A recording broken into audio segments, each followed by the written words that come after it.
예, 우리는 지난 주일에도 그렇고 그 전 주일에도 그렇고 예수님의 불쌍히 여기시는 그 마음과 관련해서 말씀을 살펴봤었습니다. 예수님을 비웃던 사람들이 바로 내 생각과 내 경험과 내 신념에 갇혀서 하나님의 말씀을 바르게 듣지 못하던 바로 우리였고, 예수님은 그런 우리를 불쌍히 여기시는 마음, 스플랑크니조마이라는 창자가 끊어지는 고통을 느끼시며 우리를 향해 불쌍히 여기시는 마음을 갖고 계신다라는 것을 살펴봤었고, 그런데 바로 그런 상태에 있는 때를 우리가 그런 상태에 있는 때를 예수님은 오히려 추수의 때라고 말씀하셨습니다. 그러니까 우리 인생 가운데 괴로움을 느낄 때, 고통과 고난 가운데 우리가 있게 될 때, 또 외로움과 슬픔 가운데 있을 때, 바로 그때가 우리가 예수님을 찾아야 하는 그때인 것이죠. 그런 때가 아니면 우리는 절대 우리를 가둬놓는 우리의 생각, 우리의 신념, 또 우리의 경험의 세계에서 깨어나지 못하고, 거기서 깨어나지 못하면 또 하나님의 진리, 예수 그리스도를 우리가 만날 수 없기 때문입니다. 그래서 때로는 이제 고난과 괴로움, 슬픔이 우리를 하나님과 연결해주는, 예수 그리스도께로 연결해주는 축복의 통로가 되기도 하는 것이다 라는 것을 우리가 같이 이야기했었습니다. 오늘도 지난주와 거의 본문이 같은데, 여기에 예수님의 불쌍히 여기시는 그 마음과 관련해서 우리가 하나 더 살펴봐야 할 중요한 내용이 있기 때문에 오늘 말씀을 통해 이어서 우리 한 번 더 생각해 보려고 합니다. 우리 교회를 시작하면서 우리 교회의 정체성을 표시할 수 있는 몇 가지 중요한 것들을 이야기했던 것 중에 우리 교회의 핵심 가치 두 가지가 있다라고도 말씀을 드렸었습니다. 이게 이제 기억을 하실지 잘 모르겠는데, 지금까지 많이 강조했던 바는 아니었고, 십계명을 배울 때 하나를 계속 살펴봤었던 터라 기억이 잘 안 나실 수도 있는데, 교회를 시작할 때 하나님께서 주셨던 두 가지 마음이 있었다라고 말씀드렸죠. 하나는 코람데오고 하나는 애통입니다. 이 두 가지가 우리 교회의 핵심 가치, 물론 이것이 지금은 우리에게 미미하게 보이지만 거기서 시작된 우리의 신앙생활이 이후에 이 두 가지 가치와 관련해서 계속해서 또 성장해 가지 않을까라는 생각이 드는데, 아까 말씀드렸던 것처럼 코람데오는 하나님 앞에서라는 의미죠. 그래서 10계명을 우리가 한 계명 한 계명 살펴볼 때 여러 차례 이 코람데오가 강조가 됐었습니다. 우리는 늘 하나님 앞에서 살아가는 자들이죠. 그러니 사람들이 많을 때나 혼자 있을 때나 어떤 상황이든지 언제 어디서나 우리는 바르고 정직해야 한다는 거죠. 하나님께서 늘 우리와 함께 하시고 우리가 늘 하나님 앞에 그분 존전에 있기 때문에 그분과 동행하는 삶 가운데 우리가 해야 될 바는 늘 바르고 정직한 삶이라는 것, 하나님 말씀대로 살아가려고 애쓰는 삶이라는 걸, 그 말씀이 우리가 늘 기억하며 살아가게 해주는 그런 가치입니다. 그리고 다른 하나가 애통인데, 언젠가 이제 설교를 드릴 때 우리 교회 이름에 대해서 이야기하면서 간단히 설명을 드렸었고, 나중에 좀 더 자세히 설명할 기회가, 더 말씀드릴 기회가 있으리라고 말씀드렸던 걸로 저는 이제 기억을 합니다. 그리고 그 애통이라는 가치의 의미를 바로 오늘 우리가 좀 더 살펴보게 될 텐데, 이 애통이라는 것은 슬퍼하는 마음이죠. 너무나 비통해서 그 슬픔이 밖으로 터져 나오는 상태, 이 애통함, 그것이 이제 애통함인데, 이 애통함이 오늘 본문에 있는 불쌍히 여기시는 그 마음, 스플랑크 미조마이라는 창자가 끊어지는 고통 가운데 불쌍히 여기시는 예수님의 그 마음과 매우 긴밀히 연결이 됩니다. 성경에서 애통은 그냥 슬픔이라는 의미 이상의 의미를 갖습니다. 이 슬픔은 하나님 앞에서 자신의 영적인 상태를 깨닫고 느끼는 슬픔입니다. 자신이 영적으로 한없이 무지하고 무능하다는 걸 깨닫게 될 때, 내가 영적으로 아무것도 할 수 없는 참으로 비참한 존재, 나의 한계를 깨닫게 될 때, 이걸 우리 안에 성령님이 깨닫게 해 주심으로써 비로소 나의 그 죄된 본성을 들여다보게 되고 나의 영적인 한계와 무능함을 느끼며 그때에 괴로워하게 되는 그 마음, 비통해하며 슬퍼하고 괴로워하는 상태, 이게 성경에서 말씀하는 애통입니다. 그리고 바로 이런 우리가 그렇게 죄된 본성 때문에 영적인 무지와 무능 상태에 놓여져 있는 그 가운데 괴로워하고 있는 그것을 바라보시는 예수님의 마음이, 그게 불쌍히 여기심입니다. 그게 스플랑크 미조마이라는 지난 2주와 오늘까지 3주째 계속 나오고 있는 그 불쌍히 여기심이라는 단어의 의미입니다. 정리하면 나 자신의 영적인 한계, 무능, 영적인 무능, 그런 상태, 나의 가망 없음의 상태를 내가 바라보고 내가 괴로워하는 것이 애통이고, 예수님이 그런 나를 바라보시고 괴로워하시는 게 불쌍히 여기심이라는 거죠. 그러니 애통과 불쌍히 여기심은 동일한 상태를 바라보는 두 입장입니다. 하나는 내가 바라보는 슬퍼하는 마음이고, 하나는 예수님이 나를 바라보며 슬퍼하는 그런 마음. 대신에 그냥 찔끔 흘리는 슬픔이 아니라 창자가 끊어지는 고통을 느끼는 비통한 슬픔입니다. 여기서 지금 설명드린 그 애통이 우리 교회의 핵심 가치 중 하나인 바로 그 애통입니다. 그래서 우리 교회의 이름의 의미에 이 애통함이 들어가 있죠. 우리 교회 이름은 소명이죠. 소명교회입니다.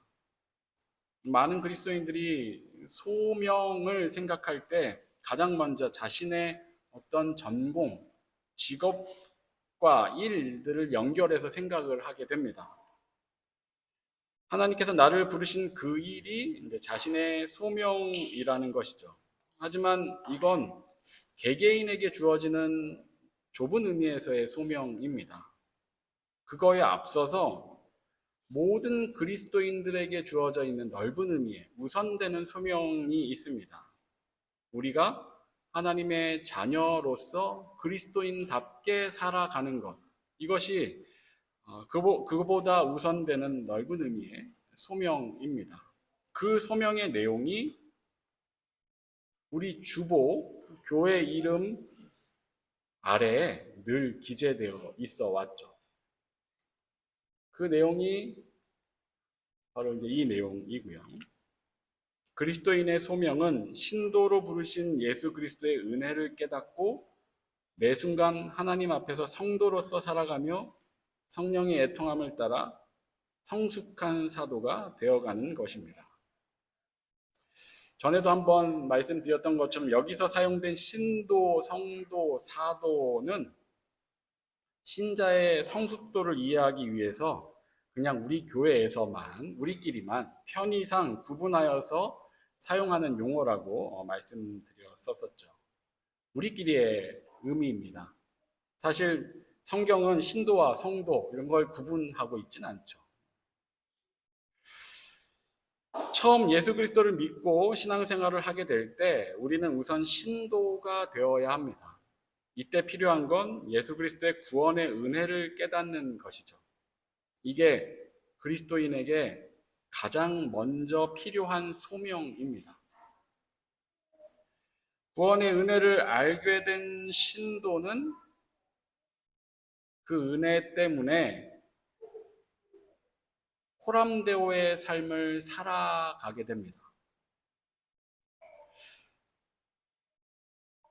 구원의 은혜를 알았으니 그 다음 코람데오, 하나님 앞에서 바르게 살아야 되는구나가 아니라 구원의 은혜를 알게 되면 자연스럽게 하나님 앞에서 살아가는 삶을 살아가려고 자연스럽게 그렇게 해가게 됩니다. 그렇게 늘 언제나 하나님 앞에 서 있다는 걸 기억하면서 살아가다 보면 그전과는 다른 삶을 살아가게 되는 그런 삶의 변화를 읽어가게 됩니다. 이것이 이제 성도의 소명인 것이죠.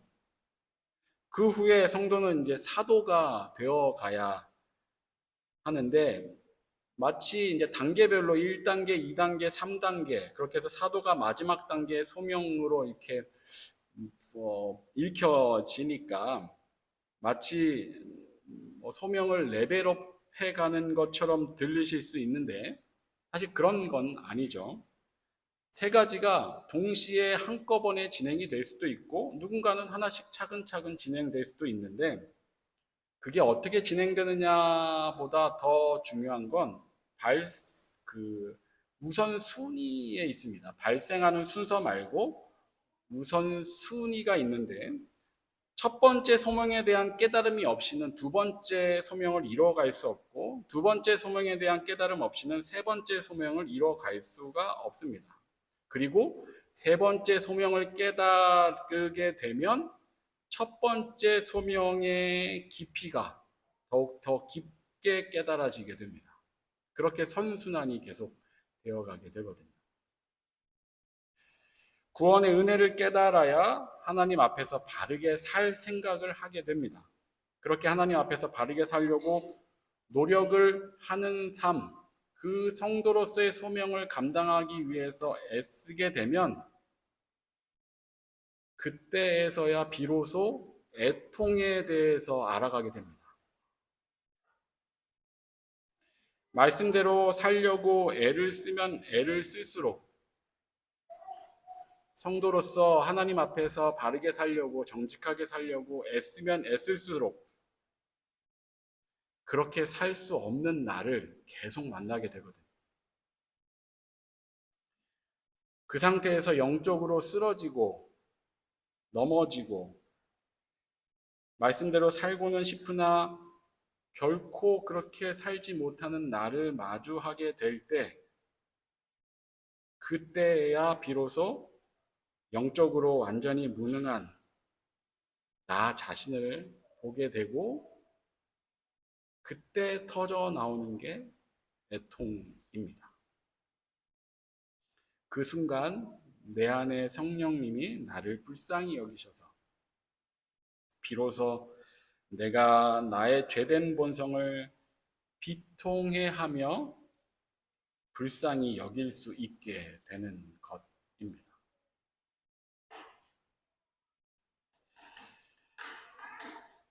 그 삶이 그리스도인에게는 복된 것이죠.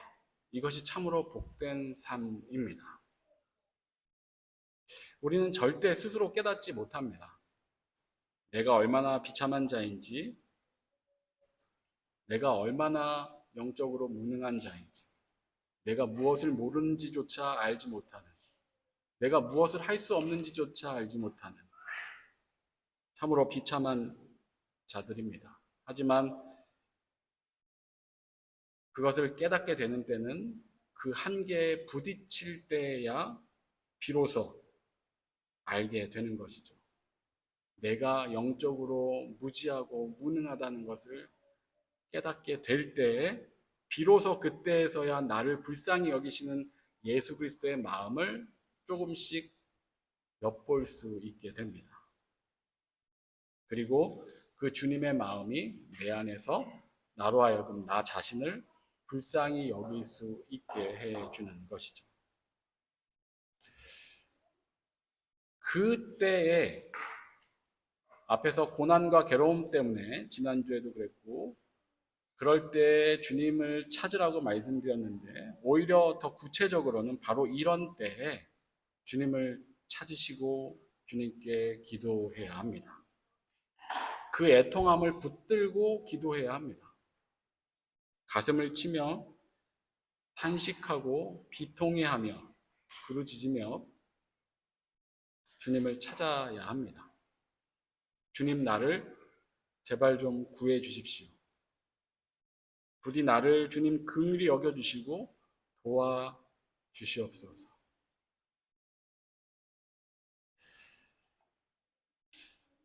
그때에 그렇게 주님을 찾고 기도해야 합니다. 바로 이 기도를 하라고 하시는 게 오늘 본문의 38절의 말씀입니다.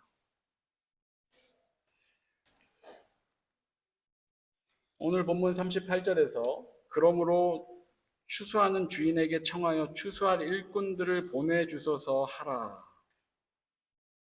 추수할 것이 많은데 일꾼이 적다라고 말씀하신 후에 제자들에게 추수하는 주인 곧 하나님께 추수할 일꾼을 보내주소서라고 요청하라는 겁니다.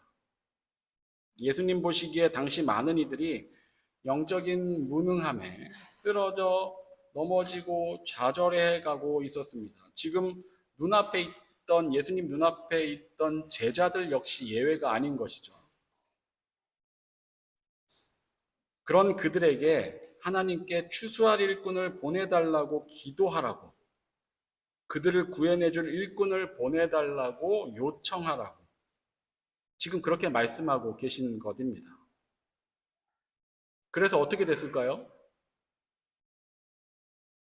그들이 어떻게 기도했는지, 무엇을 했는지 그 내용은 나와 있지 않지만 그 바로 이어지는 10장의 내용, 오늘 본문의 1절만 기록해 놓았는데 예수님께서 제자들을 파송하십니다.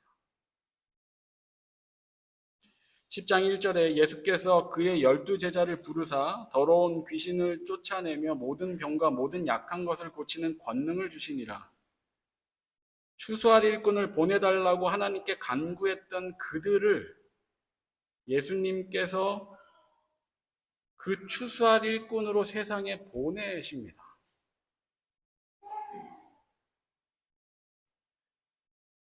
이 행간에 많은 의미들이 들어있죠, 지금.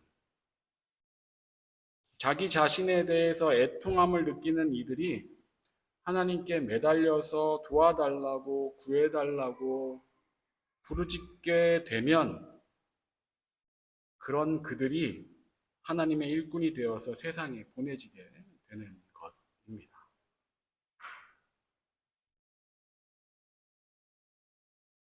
나의 영적인 한계 때문에 하나님께 매달리는데 그것이 우리가 이야기하는 소명의 세 번째와 연결되어지게 되는 겁니다.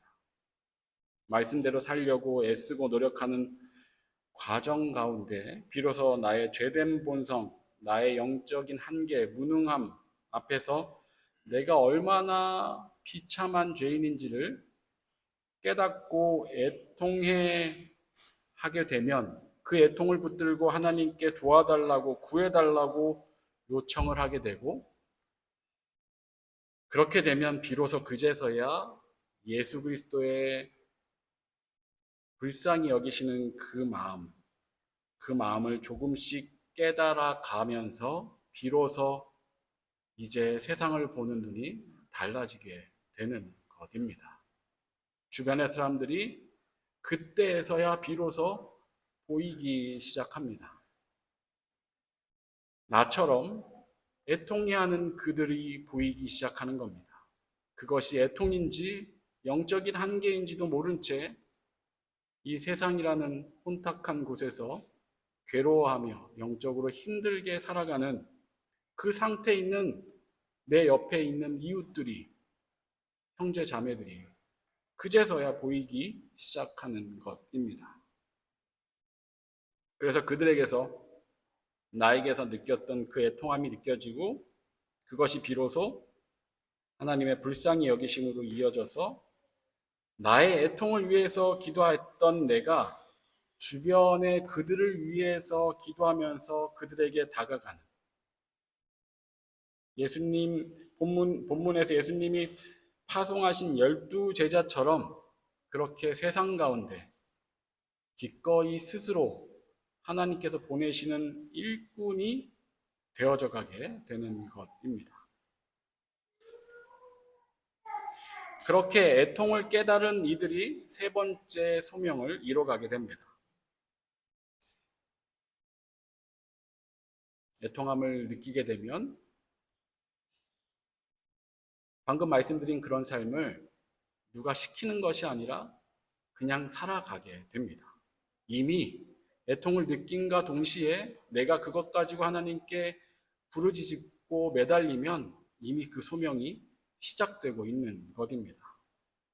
그 소명을 위해 내가 거창한 무언가를 해야겠다라는 생각이 전혀 없어도 이미 그의 삶에, 그의 생각에, 그의 말에 그 소명이 자연스럽게 섞이고 흘러나오게 됩니다. 이 소명은 그저 그 애통의 마음과 불쌍히 여기시는 주님의 그 마음에서 비롯되는 것이기 때문입니다.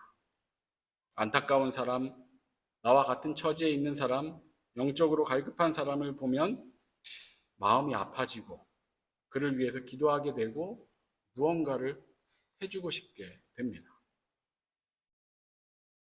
예수님께서 우리를 불쌍히 여기셔서 우리를 위해 모든 것을 다 내어주시고 결국 죽기까지 하셨던 것처럼 우리 역시 그 마음으로 세상을 살아가게 되는 것입니다. 그렇게 자신에 대한 애통해 하는 그 마음이 그리스도인으로서 성숙한 사도의 소명을 이뤄가게 하는 것입니다. 이것이 우리 교회의 핵심 가치 중에 또 하나 애통에 담긴 의미이고 그 애통이 발현되는 게 우리 교회의 이름입니다. 나를 위해 애통한 마음 때문에 기도했던 내가 주변 이들을 향해 하나님의 일꾼으로 어느샌가 나아가 있게 되는 것, 이것이 우리 교회가 바라봐야 할 방향입니다. 우리에게 처음부터 주셨던 코람데오와 애통이라는 그 가치에 대해서 오늘 이 말씀을 통해 지난 2주간의 설교와 이어서 우리가 살펴보게 되었는데, 이 애통의 마음, 우리가 마음속에 잘 간직하고 그 마음을 통해서 이 소명의 길을 우리가 함께 잘 걸어가므로 나 하나뿐이 아니라 우리가 함께, 우리 교회가, 우리 공동체가 하나님께서 바라고 원하시는 그 길들, 우리가 있는 그 자리에서 하나님의 나라를 세우는 그 역사를 잘 이뤄가는 우리 모두가 되시길 진심으로 축원합니다. 기도하겠습니다. 주님, 오늘도 우리가 주님 말씀 앞에 서게 하여 주시니 참으로 감사를 드립니다. 우리가 나 자신을 바르게 바라보며 애통할 수 있길 원합니다. 그리고 그 애통함에서 주님의 우리를 향한 불쌍히 여기시는 그 마음을 엿보길 원합니다. 그 마음으로 우리를 위해 죽기까지 하신 예수 그리스도의 그 사랑과 긍휼의 마음을 우리가 잘 깨닫고 신도와 성도 그리고 성숙한 사도로서의 소명을 세상에서 잘 감당해가는 우리 교회, 우리 모든 성도들, 이 자리에 우리 모두가 되게 하여 주시옵소서. 감사드리며 예수 그리스도 이름으로 기도합니다. 아멘.